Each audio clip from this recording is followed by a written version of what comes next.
Hello everyone, welcome to Intangible Cultural Heritage for the World, Session 3. I'm Crystal from Cultural Vein Explorers. Today's topic is 扎染, Chinese tie-dye.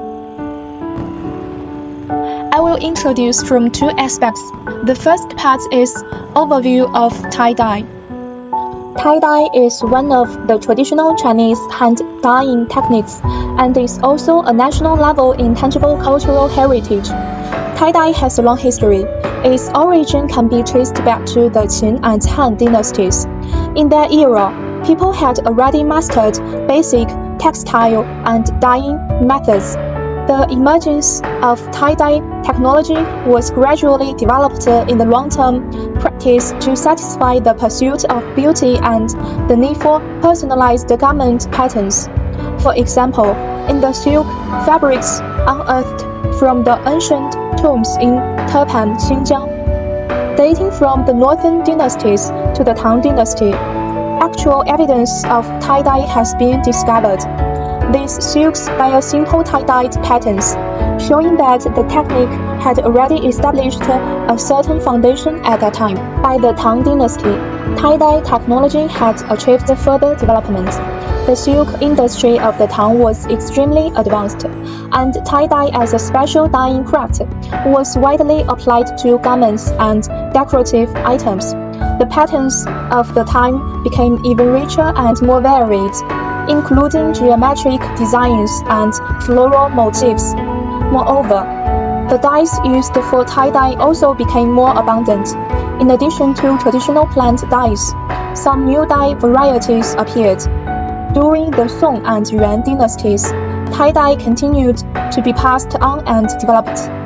In folk society, the craft was widely disseminated and became a common handicraft. In the Ming and Qing dynasties, tie-dye technology matured further. Its products were not only popular within China but also exported abroad via trade routes such as the maritime Silk Road.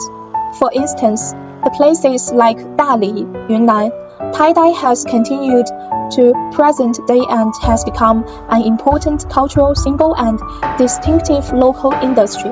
Tie-dye motifs blend geometric precision with freehand expression, and its palette ranges from classic indigo and white to a full spectrum of colors.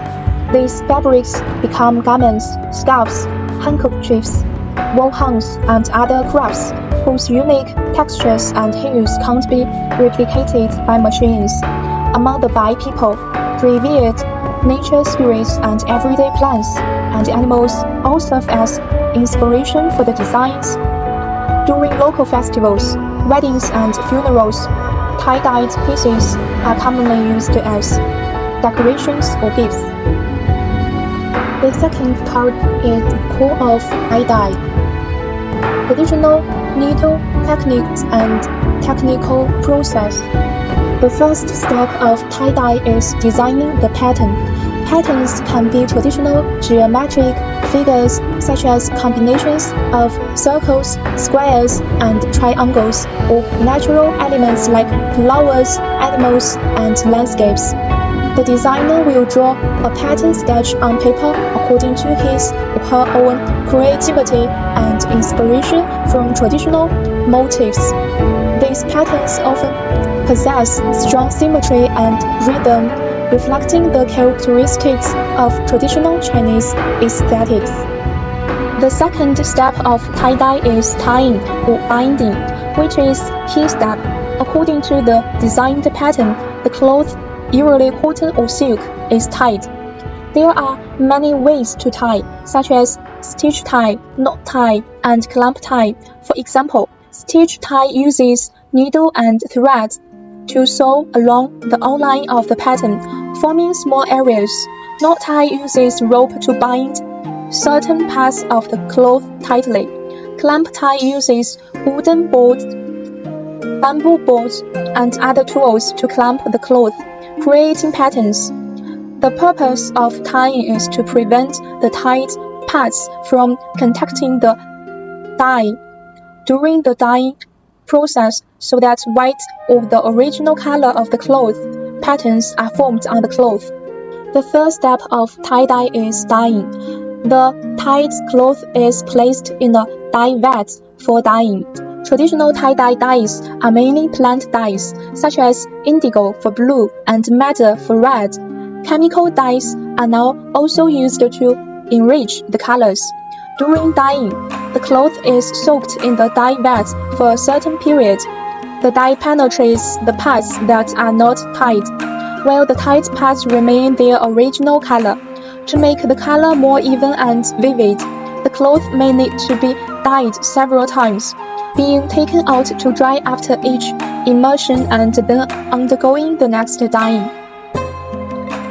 The fourth step of tie-dye is unbinding and rinsing. After dyeing is completed, the dyed threads and tools are removed. At this point, clear patterns appear on the cloth. The cloth is then rinsed in the clean water to remove excess dye, making the color purer. Finally, it's dried and an exquisite tie-dyed work is finished. Next, let's watch a short video to know more about tie-dye.